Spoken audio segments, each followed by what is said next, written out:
LeBron James' fifth career postseason buzzer beater, the second of these playoffs. It seemed like we went a long stretch without seeing any, and now all of a sudden we go games where we see so many. How much of this series has changed your opinion, Cece, of how good this Cavaliers team is, just in the last couple weeks? Well, I had to change my opinion. I didn't think they would make it to the finals, to the NBA finals. I thought Philadelphia, when they were all jockeying for position when they started the playoffs, I thought Philadelphia was going to be better than them. I thought this was going to be the year that Cleveland, not because LeBron James, but because of the supporting cast, the lack of continuity, the lack of court time this team has spent, the abbreviated seasons that they've had, 4 different ones.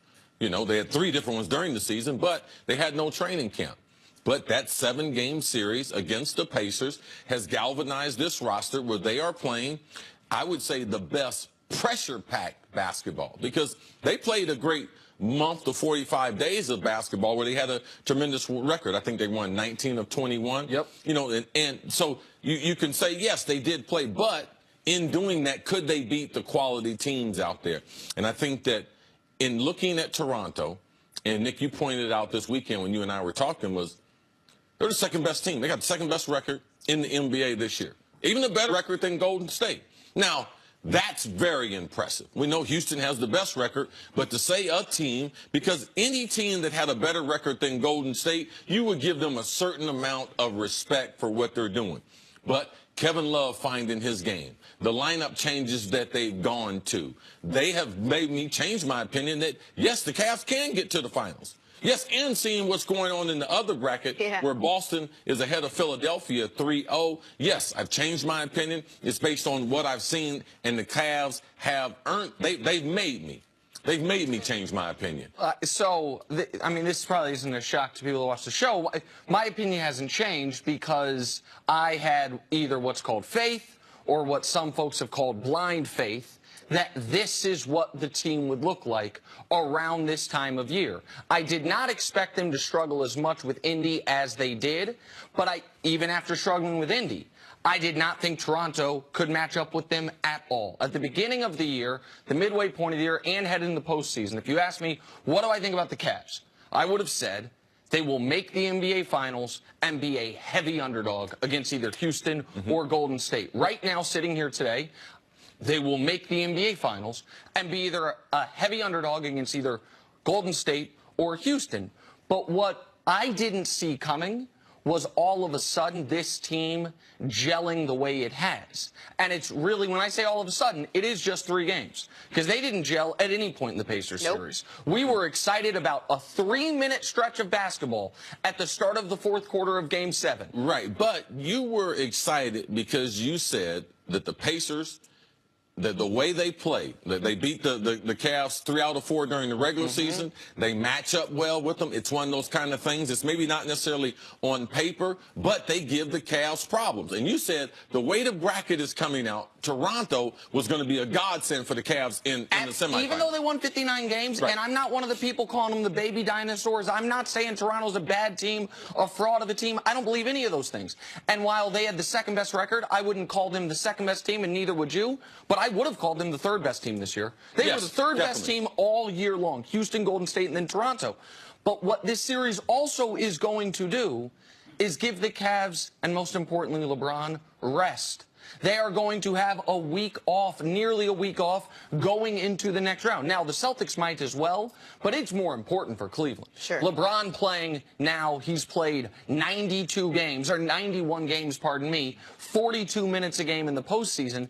And the one thing that was overlooked and underrated in the Pacers series was not having George Hill for 3.5 games. Yes. Now that they have an actual point guard, Jordan Clarkson barely has to play. Calderon doesn't play at all. They don't have to lean on Rodney Hood for any type of shot making. Now what you're seeing is the 5 guys who were on the finals last year, plus Jeff Green, plus George Hill, and you have a 7-man rotation that you believe in. 2 things. One, why do I always bet against you and then kick myself the next morning? But more importantly, and one that we can actually discuss on the show, why do you think after what you saw and how you saw the Cavs play the Pacers and how the Pacers took them all the way, I mean, like, just ripped them to the core. They were exhausted after that series and barely won.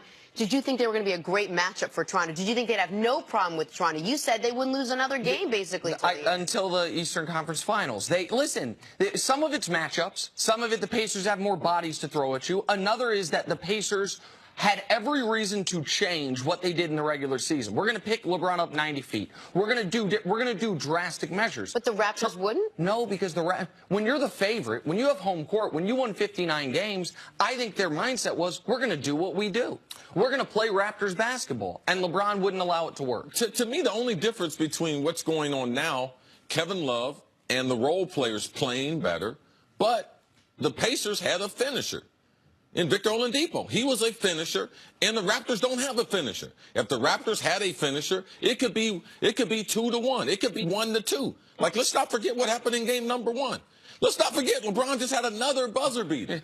But that was without Toronto's star, not playing the last 14 minutes. So if Toronto had a better closing method or a better closer, the way Cleveland does, but I still have more confidence. So this is not a series that all of a sudden, once it started, Cleveland started playing like they were 2 years ago. No, this has been a highly contested series. The game number 2 got away from them, and that I believe was Cleveland's best basketball that they played this postseason. And it looked like they were following that up in game 3 until the fourth quarter. Yes. When Cleveland, here's an underrated thing about Cleveland. 7 quarters, Cleveland played spectacular basketball. Absolutely. But here's an underrated thing about Cleveland that I haven't heard anyone mention. They are an NBA all-time record, 43-1 when leading after 3 quarters. This is a team that has been the best if they have a lead, they've been the best finishing team we've ever seen. You then add to it this new layer that LeBron has added, which is there any player in the league you'd rather have with the ball in his hands at the end of a game? We've gone from doubting LeBron in clutch situations to, with 8 seconds left, when Onuabi, hit that 3. Did anyone think LeBron wasn't going to get a good look or wasn't going to make the shot? So the team's had confidence as a whole. If we're leading after 3, we can win. Like a team with a great closer in baseball. Lead after 7, the game's over. A set-of-man closer. And then you have LeBron, who at the end of games is playing better than he's ever played. And you have a team that right now, everyone knows their role. Everyone knows what they're supposed to do. You have a top 2, I'm being kind, all-time player playing at the peak of his powers. And what you have is a team that is rolling through a 59-win, fully healthy Raptors team. And most importantly, if they can close it out tonight, they do have more time to actually rest. So 143-year-old LeBron James can rest his body. We have Carlos Boozer joining us a little bit later. We're going to talk about much more about this and that clutch shot by LeBron. But coming up, let's talk some football. Why is Ben Roethlisberger taking shots at his new teammates? The guy barely has been fit.